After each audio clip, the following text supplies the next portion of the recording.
Recording in progress.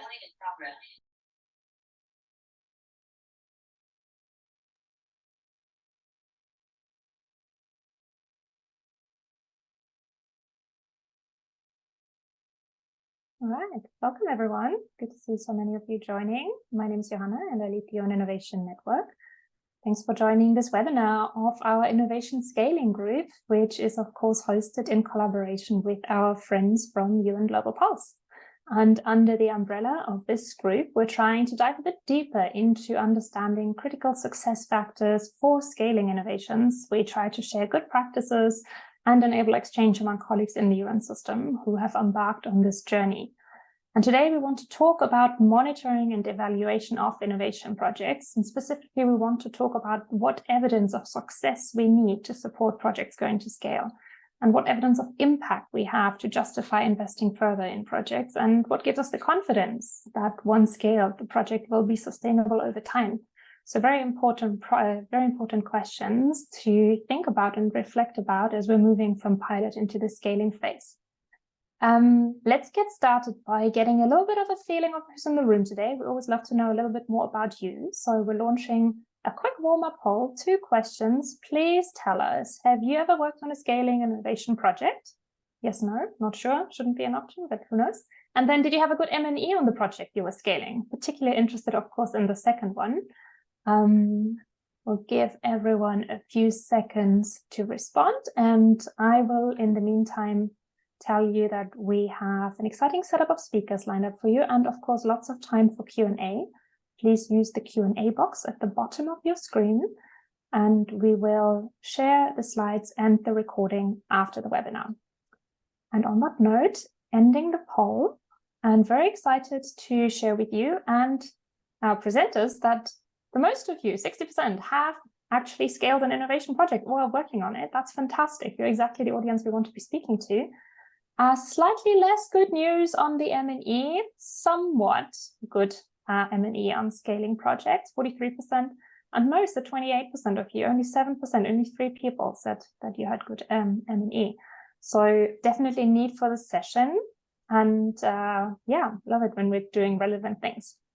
I'm happy to introduce you to our speakers for the day. We're joined by Søren Vesterhaugrup. He's an innovation specialist at UNDP and will talk to us about innovative ways to measure change in complex systems.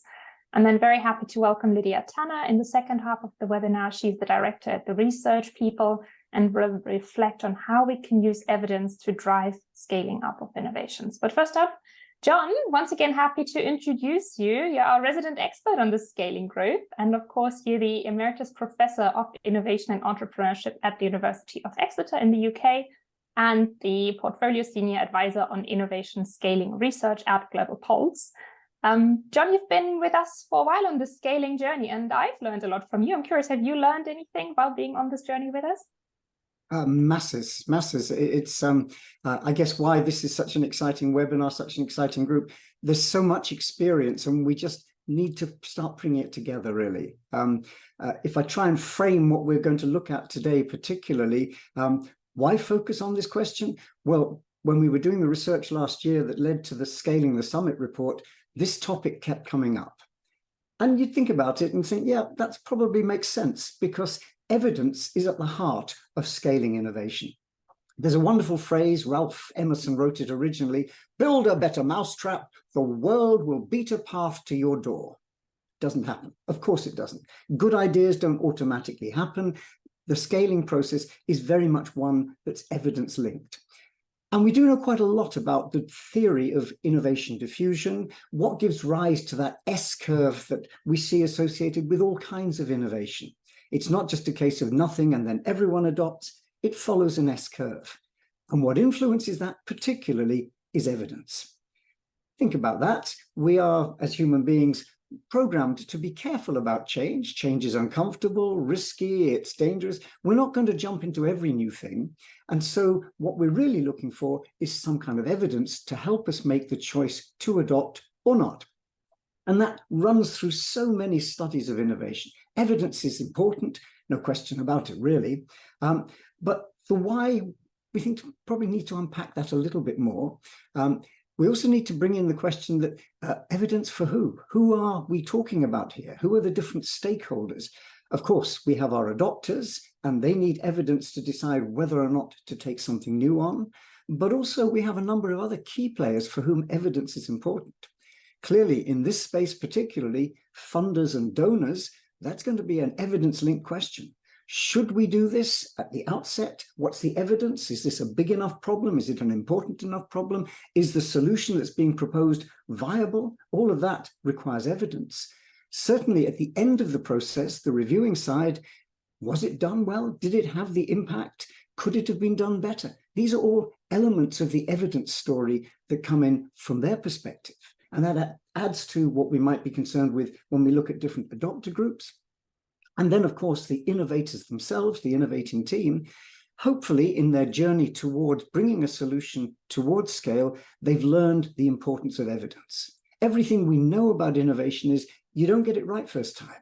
You're constantly testing and pivoting. This whole agile innovation approach is all about collecting evidence from experiments and from tests and using that to pivot, to shape and adapt the innovation to fit what, particularly in scaling, is going to be a set of differing circumstances. So in terms of the who, evidence matters to lots of people, but different stakeholders want different things. One size doesn't fit all. And that brings on the question of what. Of course, we'd like facts, we'd like proof, we'd like something hard and fast. And in the wonderful gold standard world of randomized controlled trials, that's the kind of evidence it would be nice to have, but it's hard to get. But also, back to the who, different people want different things. And we also need to bring in the point that it's also communication of evidence, not just the having of evidence, but getting that evidence through to the people in a form where it will actually affect and shape decisions.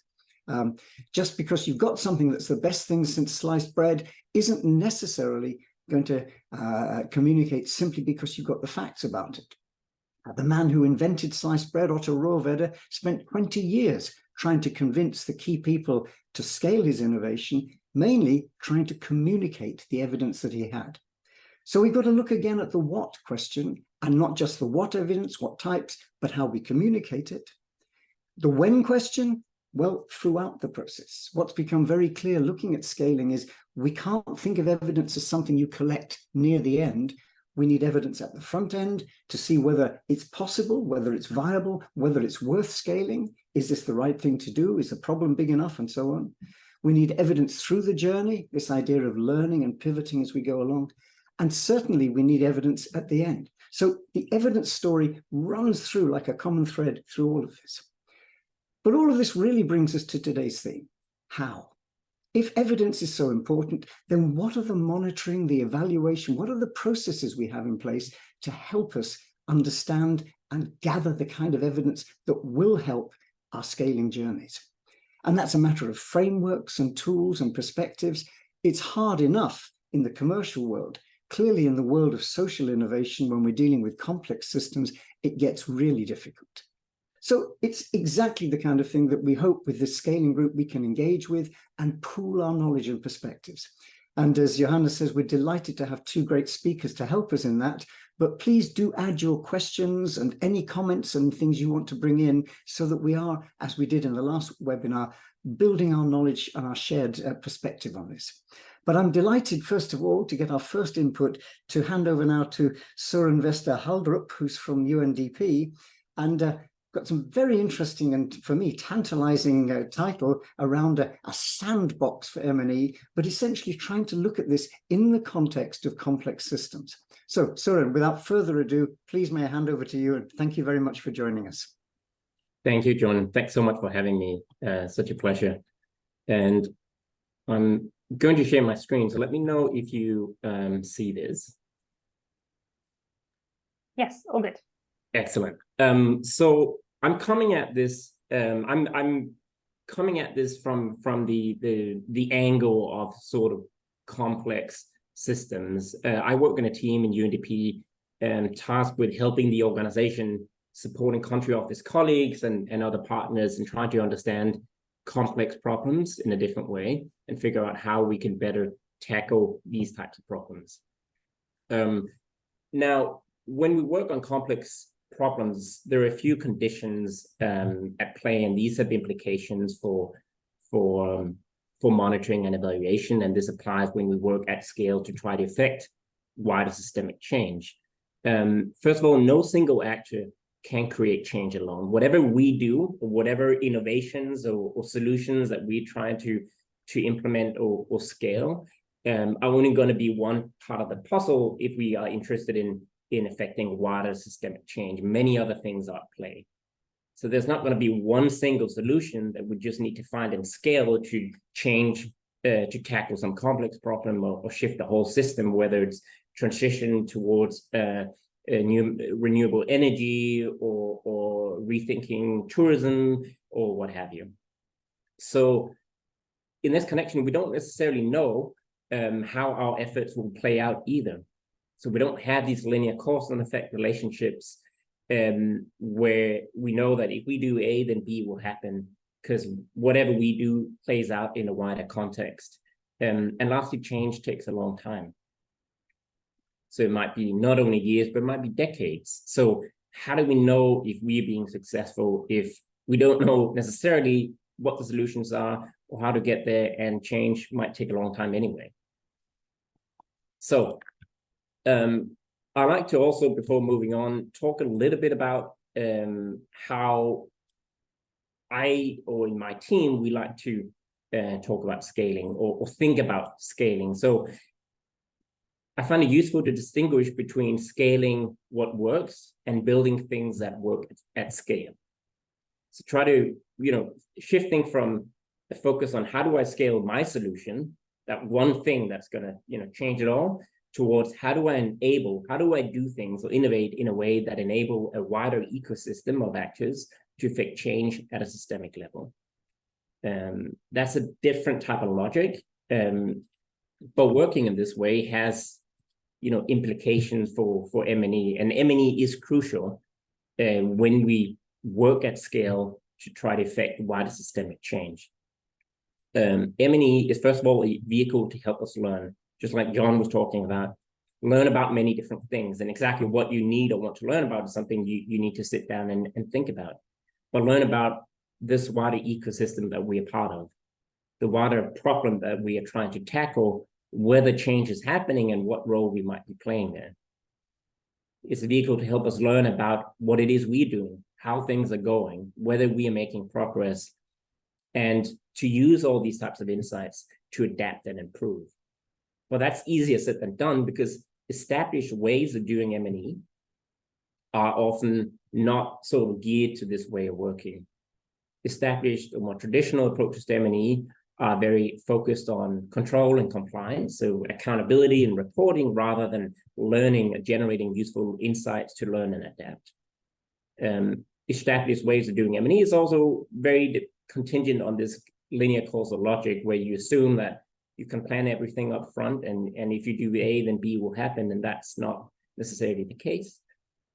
And traditional M&E is also very focused on specific interventions or innovations, rather than sort of a wider systemic or more holistic perspective. So how on earth do we proceed from here? At UNDP, we've set up what we call an M&E sandbox as a space to begin to collectively, with many others, explore, nurture, and learn from innovative approaches to monitoring and evaluation that are more aligned with the complex realities of today's world. We have many different people from many different organizations around the world, part of this community, and a lot of different innovations and ideas and approaches are being surfaced, and we're doing a lot of work to begin to connect the dots, to consolidate all this wealth of knowledge to help build the next practice on monitoring and evaluation. So what are we learning from this sandbox? And how's that relevant to that question of scale or of scaling? I think it's useful to try to think of how we can build an M&E framework and practice that enables and encourages us to do three things. To learn about the problem or system that we're trying to tackle or transform. Like, what is happening out there? Why is change happening or not happening, and what role might we be playing? To really capture, understand that system level dynamics and system level change. Second, to be able to regularly check ourselves and report on progress, but doing so in a way that retains the flexibility to adapt. And lastly, to use all these types of insights to learn and to make decisions and adapt. So try to think through, how can we do things that enables us to perform these three crucial functions in order to enable us to really work at scale, to effect more wider systemic change. So this is not rocket science, but one thing that it is useful to do is to simply begin to instill a work through learning cycles. So begin to commit to doing regular sense making, where you convene, you draw in a variety of data that helps you answer learning questions that you might have. You take stock of what's going on out there, what's happening in this bigger issue we're trying to affect change in. How are we doing? How are innovations, sort of what is progress in terms of implementation, and what are we learning from that? And generally, what are we learning, and how do we use all these insights to adapt? What do we do next? So building that practice of regularly making sense of what's happening and using that to adapt is crucial. Now, as you're convening and trying to do your sense making, one of the important things to do then is to take a step back and ask, what's happening out in this wider system, on this bigger issue that our efforts, innovation efforts, are intended to help effect change in. In that connection, ask, what are we seeing? Begin to identify not only some traditional quantitative KPIs, but a variety of information, qualitative and quantitative, and try to look at this holistically to get a sense of, what is all this telling us about what's going on out there? What is this telling us about what direction of change things are moving in? And what does this mean for what we do next in our innovation efforts? And over time, you can then also ask the question of, how has our efforts contributed to this wider change that we might be seeing? So you see, this is a very different logic from being focused on our individual intervention or innovation, towards starting with the bigger picture of change and trying to understand how whatever you do might be affecting change or playing into a change process at scale. And then lastly, because change might take a very long time, we need to know in some way if we are making progress. I'd like to compare this to the idea of hiking a big mountain or climbing a big mountain for the first time. Imagine no one's been up on this mountaintop. You definitely haven't. And you can chart a course as you start out with some milestones, and you think this is the best way up. But as you begin to go up, things will happen, weather will change, you have snowfall or avalanches or what have you, and you need to course correct. You need to adapt, pivot, as John was talking about. It would be foolish to commit to staying to your original course, even if conditions change, and even when you're learning that other courses might be more useful. So the trick here is to try to articulate some tangible milestones that we can commit to, check ourselves against, and report on to whomever we're accountable to, in a way that it retains our flexibility to adapt.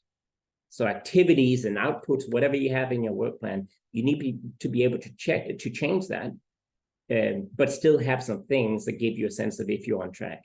And that's difficult, especially if you don't know what the right course up the mountain is, and what your solutions are and so on. But there are things we can do. Things that might be useful to look at are things like whether you're generating and seizing on new entry points and opportunities as you are implementing your work, as you're trying to scale. Are you being additive and synergetic in relation to other initiatives or efforts happening out there? Are you building new relationships and partnerships? Are you generating relevant and useful learning? And are you making decisions and adapting based on this learning? These are things you can look at to get a sense of whether you're on track, and they will apply even if you had to change course up the mountain. So I'm going to pause here and happy to answer any questions you have, but hopefully this was a bit of a taster for how we might think differently about monitoring and evaluation. when we work on complex problems and trying to affect change at scale. So thank you very much. I'll stop sharing now and hand it over to Johanna. Thank you, Søren. Very much appreciated. We're opening up for questions from the floor now, and I see we have a bunch of questions already coming in. Before we do that, I just want to say I particularly like I think of the stage gates, right? Regular checkpoints on the scaling journey that you should walk through and pass before you're moving on, while still having the flexibility. I thought that was a nice framing. Curious what colleagues will say. So taking questions in the Q&A box, please, not if you're in the chat. Make it easy for us to keep track of your questions. I have an anonymous one up front, Søren, and is how often do you advise against scaling and when, then in brackets, when which factors are not met?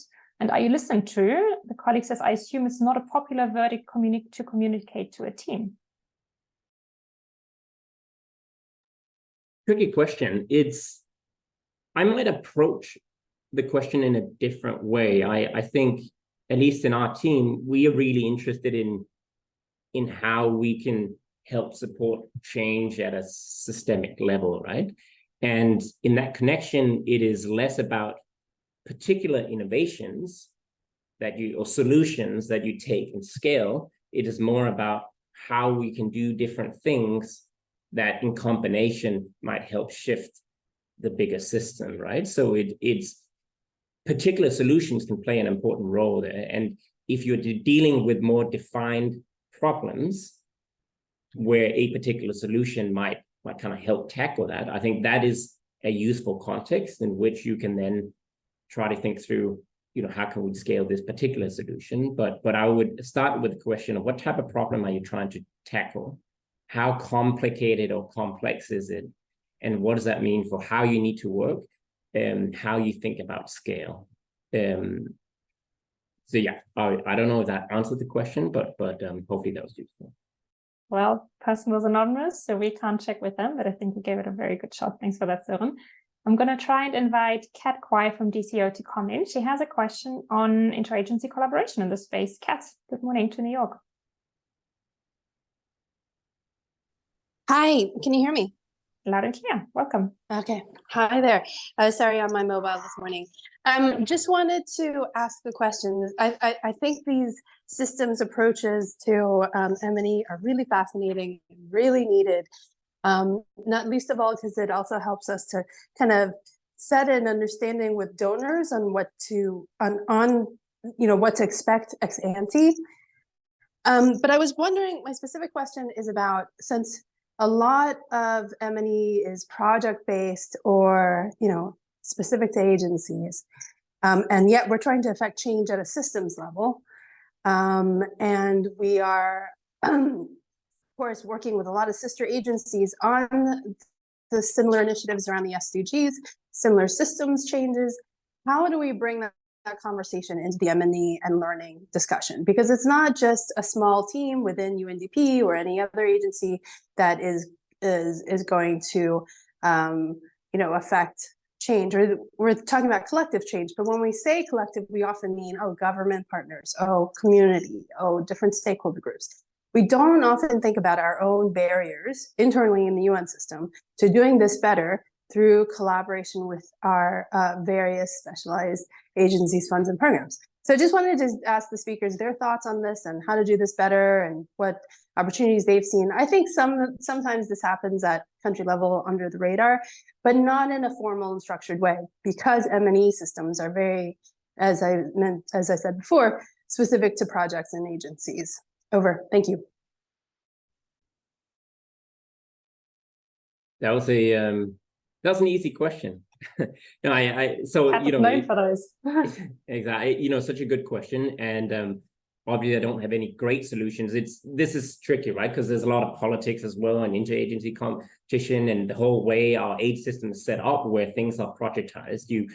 Funders fund individual projects and things like earmarked, and they have their individual KPIs and things that they are interested in you reporting on, and all of that discourages the more systemic way of working, and it discourages M&E that has a view on the bigger picture, right?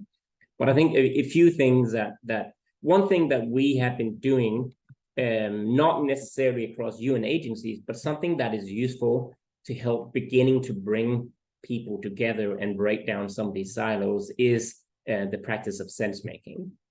So a practice of regularly bringing people together, ideally in a physical room, and you begin to ask people to, in a more structured way, share what it is they're doing, what are they learning from different individual efforts or interventions that they're doing in relation to this bigger problem that we all try to tackle. And as you begin to practice that muscle and people begin to connect and see synergies across, that it begins to enable you to kind of break down some of these silos. It fosters more collaboration across a country office or across different stakeholders who are all trying to tackle an issue. But obviously we have a long way to go, and I'll be curious to hear what others think.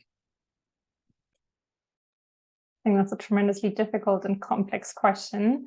Søren, I think both of you and Kat are based in New York. Maybe that is another one to take up over a coffee or so. I love to make connections also in person. Thanks for giving it a really good shot. Thanks for the question, Kat. Alex Lausanne from WFP, welcome to the webinar. I'm inviting you to take the floor and ask your question.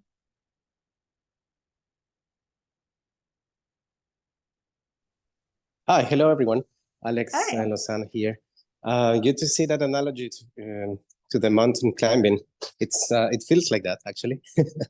My question was about how to communicate not positive results. So I'm totally with you. I believe on building, learning, adapting, but that might come with some costs as well. And in our context, in some cases, if we are in the field, that could cost lives or reputational risks, and that can prevent us to get more resources or credibility, although we believe that learning is needed in order to progress and to scale.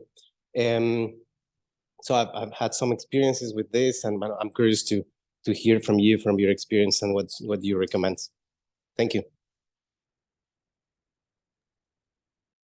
Thank you. Johanna, should I just dive in? Or? Please. Again, really good question. It's not easy, because I think the obvious answer, and what I would also say, and many would say, is we need to begin to build this learning culture in an organization between partners and so on, right? But that's easier said than done. But I think there are a few more tangible things that I have seen that tend to be useful. And first of all, there's a question of leadership. If you have leaders within particular organizations that are committed to creating a more kind of open, honest, learning-focused environment for colleagues, that helps reduces the fear associated with, kind of failing, if we want to call it that. I think that's one, the importance of leadership and fostering this type of culture. I think rethinking partnerships, from trying to move away from sort of donor implementer or subcontractor and that type of principal agent type of logic, towards thinking about things as peers. We are collectively trying to figure out how to tackle these complex problems, and in that process, we need to learn and adapt. And try to reframe things away from like being failure toward being learning opportunities, and having more focus on, like, success is when we are learning and using that learning to adapt to hopefully get closer to tackling or effecting positive change. And in that connection, also rethinking what we're accountable for. So if we are reporting to funders, can we be accountable for whether we are learning and adapting, or whether we're generating new opportunities or what have you, rather than whether we like implemented 10 training sessions and managed to get, I don't know how many people into some sort of course, right? So I think those are some of the things that we begin to do to kind of create that type of mindset shift. Very important points there, Søren. Thank you for reflecting on them. I think it's an important mindset change. I don't think it's an easy one, and it's one we can jointly learn together how to make the bridge over. So I'm going to give you a quick break from the Q&A. There's still lots more coming, but I'd like to invite Lydia to join the webinar, please. And then we'll come back to you and Lydia for questions afterwards. Lydia works in research and evaluation in the humanitarian sector, and she's been evaluating innovation initiatives for the past 8 years. She is currently working on an evaluation of the ICRC's innovation facilitation team, apologies, and has previously worked with UNHCR's Innovation Fund, GSMA, and ELRA. So lots of evaluation experience coming into the webinar with you, Lydia. We're very happy to have you. Over to you. Thanks very much, and great to be here. Can everyone hear me okay and see the screen? Perfect. Great. So I want to start off by telling a few stories of some of the evaluations that I've been involved in. So the first one is from Translators Without Borders, which is an organization that at the time was just beginning its scaling journey, and its solution was about translation of materials into minority languages. And the evidence that they were trying to build through their evaluation was really about evidence of the problem existing. And so they were asking questions like, why does it matter if we don't communicate with people in their mother tongues? How do we get an organization to start budgeting for translation and to build kind of understanding of this problem into their budgets, and what types of translation or interpretation are needed?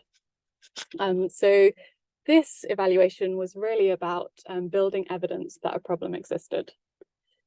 A second evaluation that I was involved in was for an innovation called Mopo batteries, which was one of many different solutions that kind of sprung up about 5 years ago around household solutions to energy problems. And the evaluation was really about understanding user perspectives on the Mopo batteries, and it was kind of beginning also of its scaling journey, being implemented in a variety of different refugee settings. And the questions that were being asked there were questions like, do people use it? Does the battery provide enough energy? Is it better than other home solar solutions? So all of these questions were really about the solution itself and people's user perspectives on it. And then the third evaluation I want to mention was for an organization called RefUnite, and they had built an app that was designed to allow refugees to access kind of microtasking that would be paid. And it was a livelihood solution. And again, at the kind of brink of trying to scale, they were asking questions like, what prevents people from downloading the app? What permissions are necessary for making tens of thousands of small cash transfers? Do enough people have smartphones for this solution to be scalable? And so these questions in the evaluation were all about trying to build evidence around the process. And I think what these three examples show is that there is no one size fits all, sadly, when it comes to scaling innovations. I was involved in writing this paper on building evidence for scaling, which is focused on the humanitarian sector, but I think has lots relevant to the kinds of problems that you may be working on. And we conducted interviews with lots of different innovators and also funding organizations to understand the different types of evidence that were being collected in order to support scaling journeys.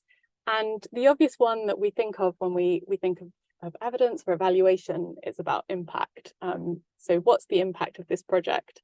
Maybe at the individual level, at the community level, at an organizational level, perhaps. But what we found is that alongside evidence of impact, there were all of these other kinds of evidence that were important, not all of them to every innovator, but important in different scenarios. So some of those were around evidence that the solution was important. So I've mentioned evidence of the problem already.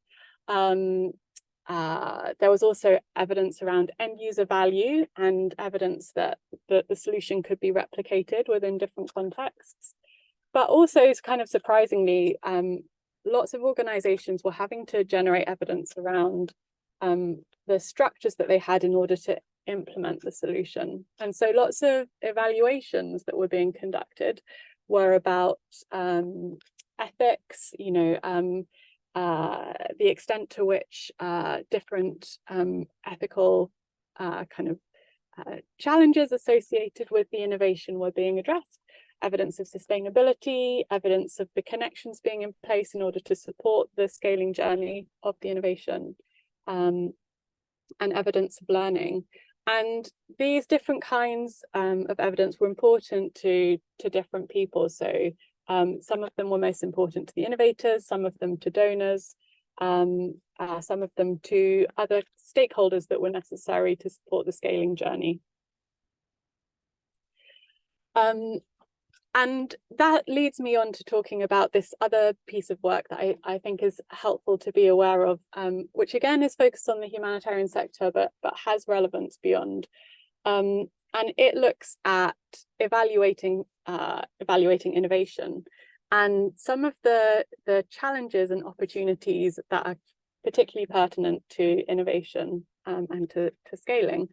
And I think as you consider what kinds of methodologies and approaches are going to be relevant to you, it's worth having a think about some of these things. So when we talk about challenges, innovation, as the 60-something% of you who have been involved in innovation projects will know, is complex and challenging, and it takes time.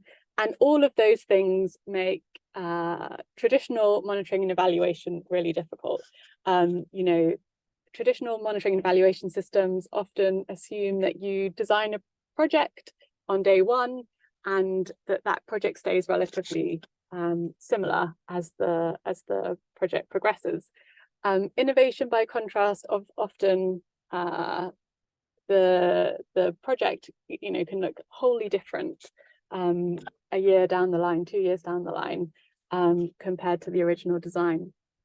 And innovative personalities, you know, the people who are involved in innovation projects often present a challenge also for those people who are designing M&E systems. You know, it's often a different way of thinking about working than people who traditionally are developing monitoring and evaluation systems. But at the same time, what this paper highlights is that those innovative personalities can also facilitate evaluation, because they're the kinds of people who really want to learn, who want to bring a kind of curiosity to their work, and who are more open to perhaps having critical things said about their projects and you know, redesigning on the basis of that. And so this paper does a really nice job, I think, of presenting some of the challenges and opportunities around evaluating innovation, and therefore what kinds of methodologies might be most appropriate. And so I wanted to kind of highlight, therefore, from the work that we've done and the evaluations I've been involved in, both with projects and at a funder level, some of the common lessons that have come up in terms of when we think about monitoring and evaluation of innovation. What are some of the kind of common themes across all of these different evaluations that we've done? And if you remember only one thing from what I say, I think the most important thing is that the right methodologies and the right approach is really going to depend on your scaling journey.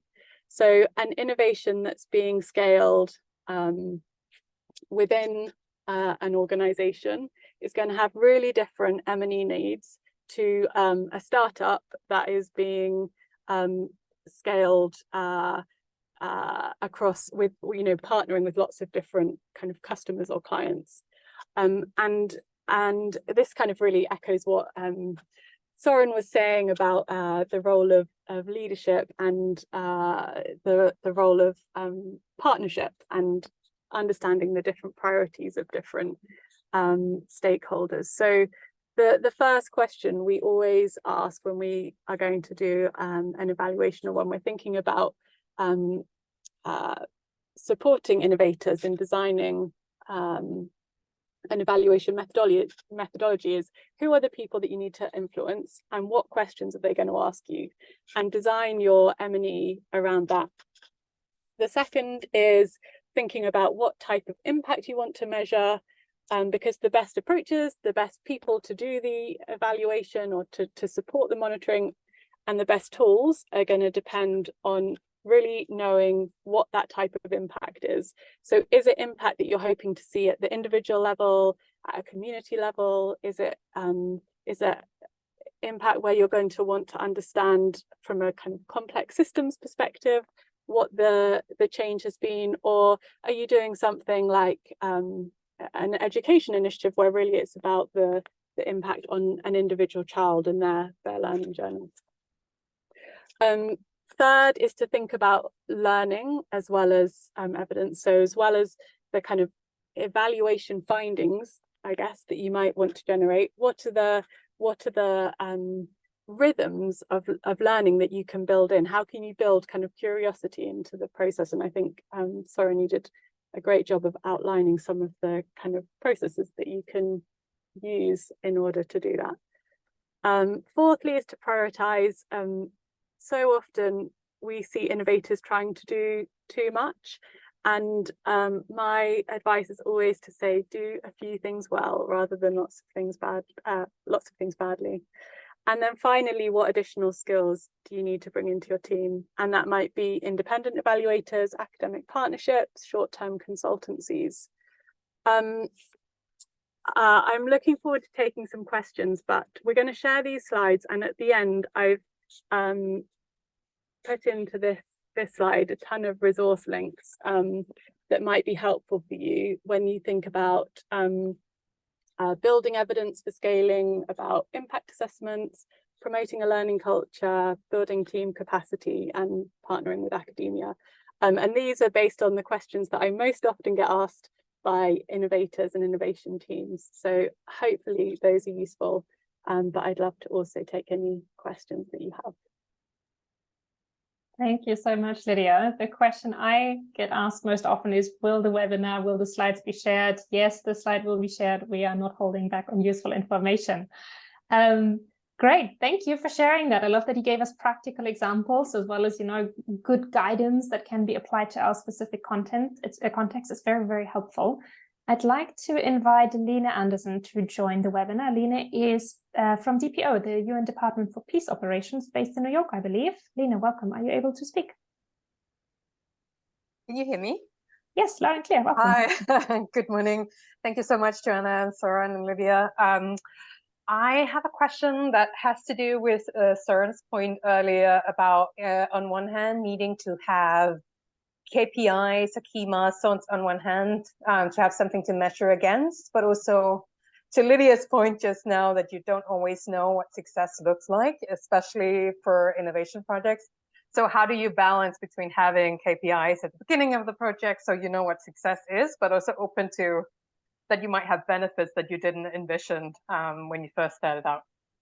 Thank you.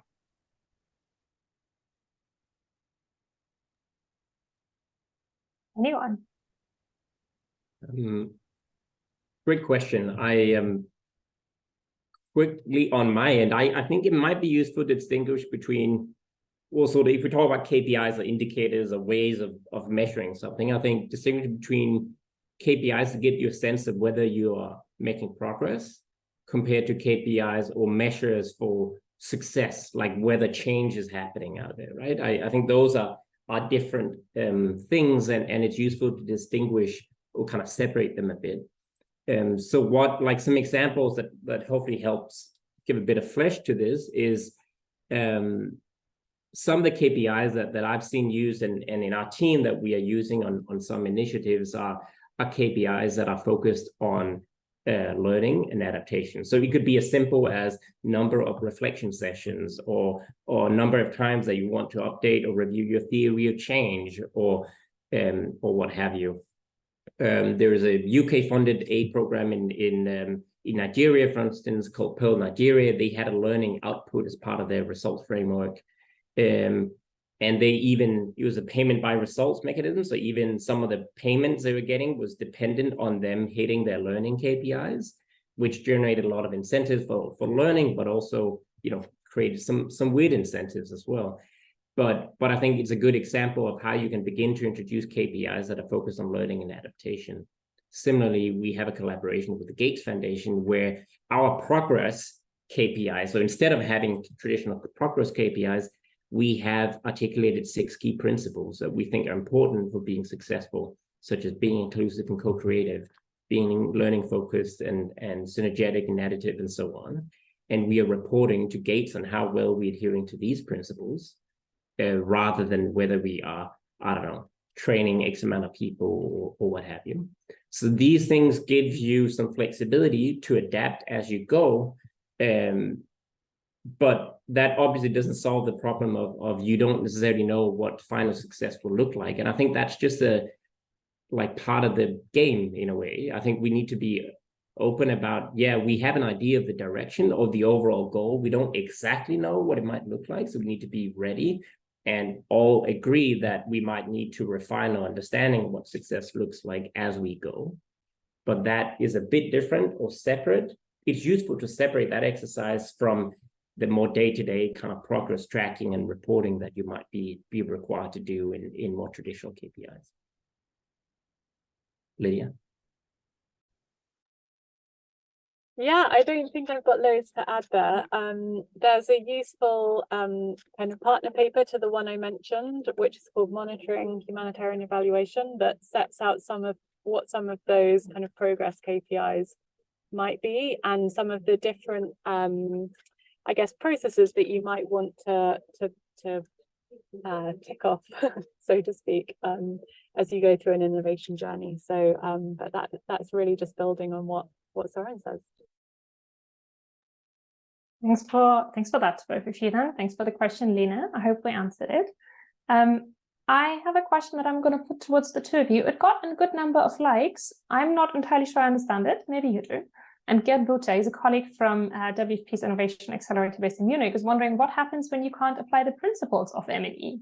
Now, Gerd's unfortunately not in the webinar anymore, so I can't ask him. But because colleagues like the questions, I want to pass it on.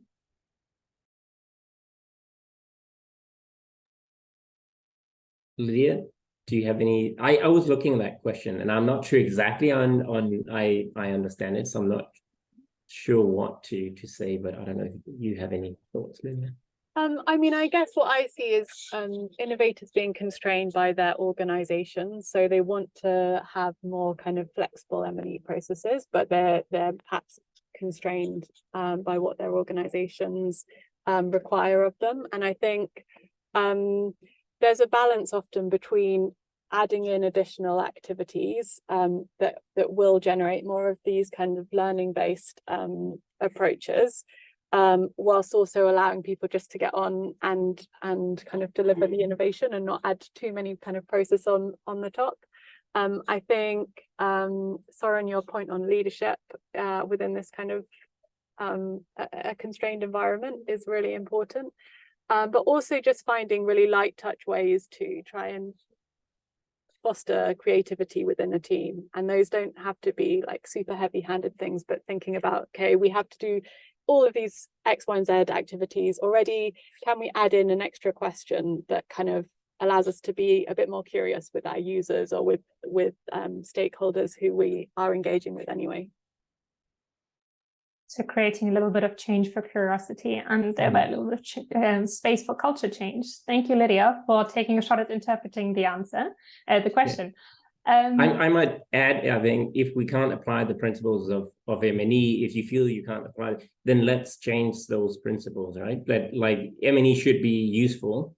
It should be a vehicle that helps you learn and adapt and know if you're on track and know if you are actually being successful. So if you feel the current principles aren't helping you do that, I think it's important to then explore what types of principles would be useful. Thanks for adding that, Søren. Very interesting. I recently read that IFAD is applying behavioral science to their M&E work to communicate the results of evaluations better and help colleagues act on them more. I thought that was a very nice approach. And this morning, highly recommend following the UNFPA evaluation account. It's actually very interesting on Twitter. They're thinking about how they can use generative AI in their function. So lots of innovation in the evaluation function going on. And if it doesn't fit your project, then we need to think about how we can make it fit. So I like it a lot. Miriam from UNHCR, trying to give you the floor. You have joined this webinar twice. I'm hoping I'm giving the right you the floor to talk. Miriam, are you able to speak to us? Yes, I am. I'm able to. Can you hear me? Loud and clear. Welcome, Miriam. Perfect. Thank you so much. So my question really is around consolidating feedback as well as evidence that is currently available in as far as all this innovation work taking place is concerned when you are aiming for system change. So how do you make sure that you consolidate all of this feedback for collective evidence reporting to ensure that whatever results you're communicating out there to the different audiences that you need to communicate this information, it carries a consolidated, I would say, evidence from the various innovations that are taking place? Thank you. We're saving the really difficult questions for last. Lydia Søren, who's going to give Miriam's question a shot? I'll be happy to give it a first shot. Again, yeah, great question. I think one thing that I've seen and heard from many that they do find useful is, first of all, to not be focused on specific KPIs or measures, right? Let's try to bring in different types of evidence using different sources and ways of analyzing it. And then let's take a look at it more holistically to try to make sense of it and ask, what does that mean for us and what we do next? And you can also think through different audiences that you might need to report to, communicate to. And I think one of the powerful things that I see some organizations do is to turn this into stories, or narrative as a way of combining these different data sources to have a more holistic assessment or description of what is happening, what we're learning, how is change happening.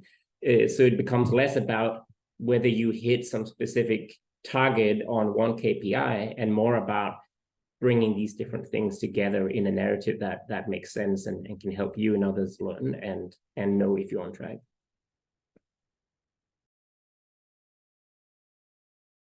Do you want to add, Lydia? I think that's a great answer. Yeah, nothing to add. Very good. In that case, I'm going to say thanks for the question, thanks for the answer, and I'm going to take this opportunity to welcome John to come back to the conversation. John, you've been listening, learning. What are your thoughts?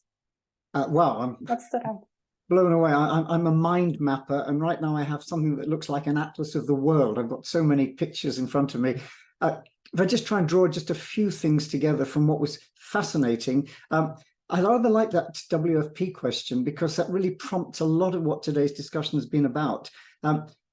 If the current M&E doesn't actually fit, those principles don't apply, maybe the challenge is, can we innovate that? And of course, both Søren and Lydia have given us some great insights into directions we could follow for that kind of innovation process. So innovating M&E. I think it's clear a top issue that came out in the poll. I think people are still uncomfortable. How can we do this? But I think there's some great directions. In particular, a couple of thoughts. This idea of seeing M&E as a process, not an event, and that conflicts with traditional project evaluation, which is much more a control and compliance thing. But seeing this as a process, which then makes me think very quickly, and I love the mountain picture, Søren. It very much is one we've used before. But that's the kind of agile approach. You do have stage gates, there is a framework, there is an end point and all the rest, but how you get there is going to depend very much on the situation. So having that kind of combination of flexibility, that agile approach is important. I thought Lydia's circle was extremely helpful. The different kinds of evidences we're talking about. It's not one size fits all. It's for different purposes, for different people, and therefore thinking about that and can we innovate around that, but understanding the range of metrics, qualitative and quantitative, which we might use. Lydia's point again also about the who, and this picks up for me a very important theme. How do we communicate? Who do we want to influence? What are the questions they're asking? And therefore, how do we engage that conversation? And I absolutely agree, certainly, that the importance of storytelling and developing a kind of narrative in that. For me, one of the very interesting ones, particularly in a system like the UN, is in a culture which is, dare I say, failure averse. It's not a good thing to own up to failure, but we learn a huge amount from failure. How can we innovate our M&E approaches to embrace that in a usable fashion? And I particularly like, Søren, your example of the Gates Foundation, the sort of 6 principles, as opposed to specific metrics, but 6 principles against which to think about that kind of storytelling. But overall, I think there's some tremendous insights. And what I also loved was the generosity in sharing links, because a combination of Søren's many links, including those to the sandbox and what's going on there, and then Lydia's amazingly list, that there is a slide of that. There's a lot more we can engage with, but hopefully this community also has experience, as Johanna's just thrown in some other examples from IFAD and IFA, FPA. There's all sorts of knowledge, and really that's what this community is about, trying to share. But for me, my head's full of great insights and lots to digest. And yes, as I say, my mind map looks like a map of the world. So many thanks, Lydia and Søren, for your help, and many thanks for all the questions as well. And Johanna, I think very briefly back to you. Sorry, you're muted. Classic mistake. Thank you, John. Just very briefly back to me, because I think one more thanks we need to pass on is to Emma for organizing this wonderful session, for finding Søren and Lydia, and for really getting us all together. We will share the recording with everyone in the session. We'll share the slides, and we might also post something on Teams, and hope that the conversation can continue there. And I have my hopes up that Søren, Kat, and Lene and others interested will actually meet in New York for a coffee to discuss evaluation. That would be success for me. On that note, thanks to all of you for joining us. Really, really great to have you here. I've learned a lot. I hope you have too. Please join us again next time. Stay engaged. Join the scaling group. Goodbye. Thank you so much.